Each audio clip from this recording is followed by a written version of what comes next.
3 things you won't believe are related to ADHD. So, you think you might have ADHD? Well, here's 3 signs that you might actually have ADHD. If you've ever scrolled through social media and ended up asking yourself, do I have ADHD? You're not alone. There has been a mass increase in ADHD awareness content on these platforms, with it being the 7th most popular health-related hashtag on TikTok. And I wanted to find out more about how this is affecting people.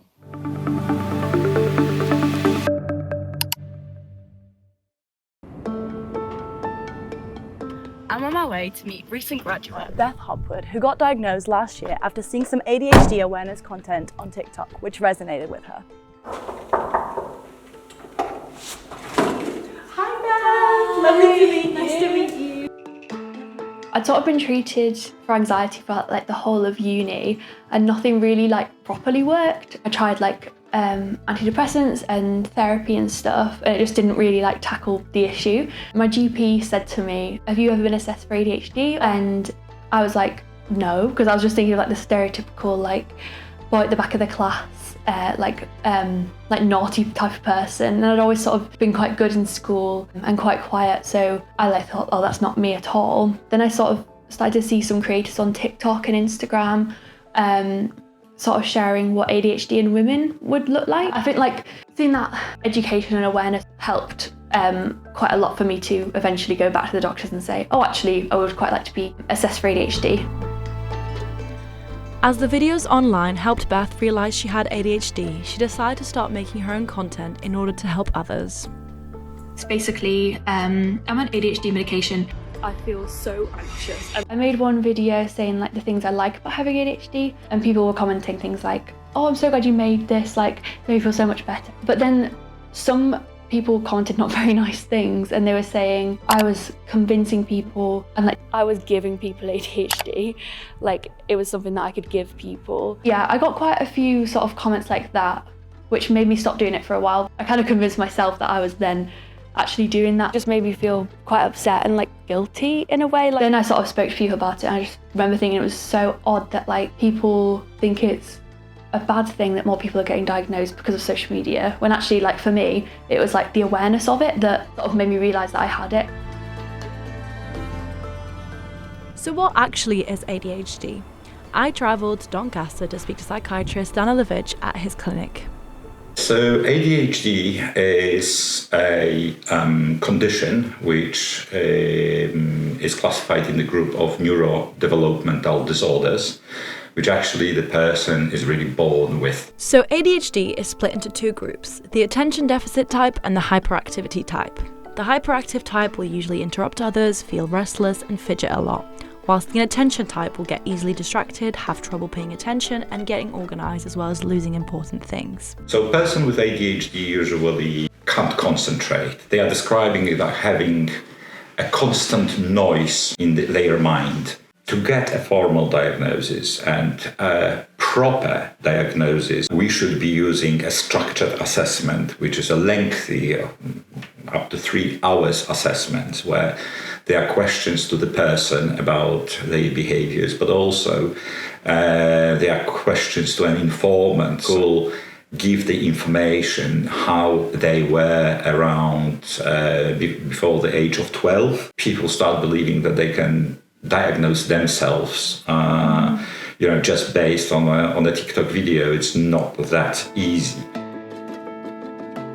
A recent study by researchers from the University of British Columbia in Canada found the correlation between watching ADHD TikTok content and self-diagnosis.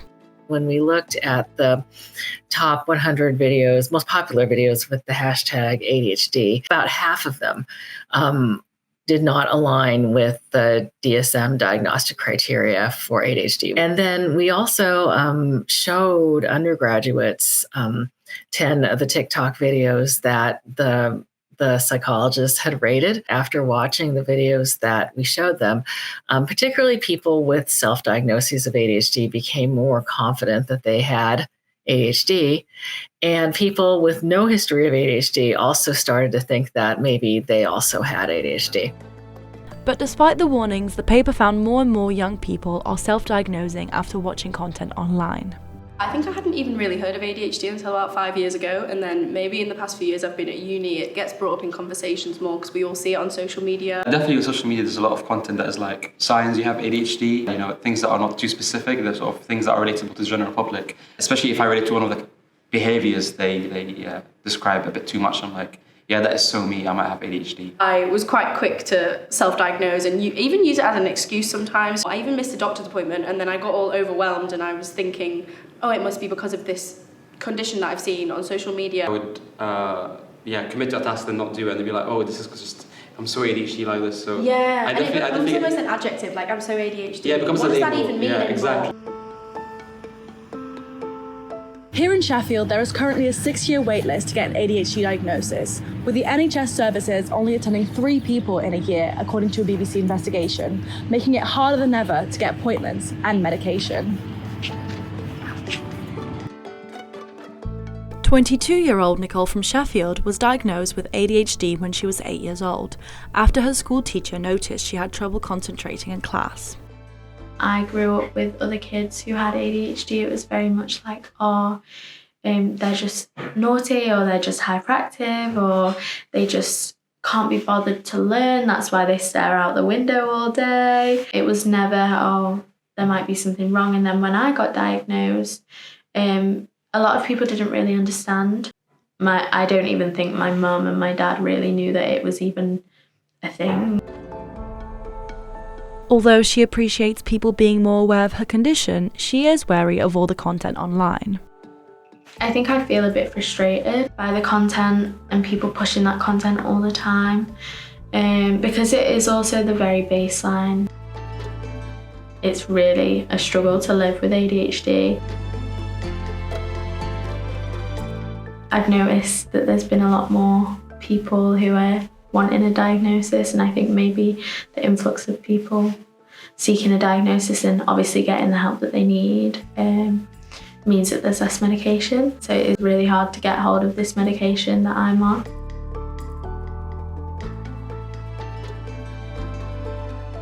But Nicole's struggle to get hold of her medication isn't a unique case.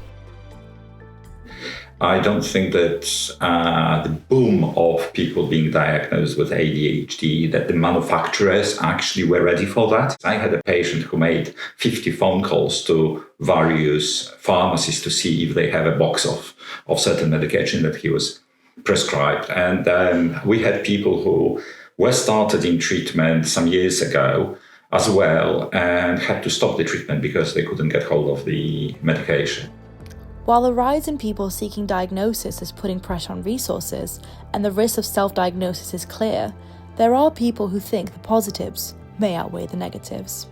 It's really democratized mental health information, and that it's allowed people to really access mental health information in ways that they haven't been able to before. So barriers that exist, and those barriers are disproportionately affect certain people, people with minoritized or stigmatized identities. So, we have a real issue with our healthcare system. The diagnosis has changed my life completely. It's kind of made me realize that a lot of the things that I was doing, which I thought were wrong or strange, were actually just ADHD. Just my mind works differently. I know that, for instance, I won't be able to do some things because of ADHD, but that's all right because, it is a disability.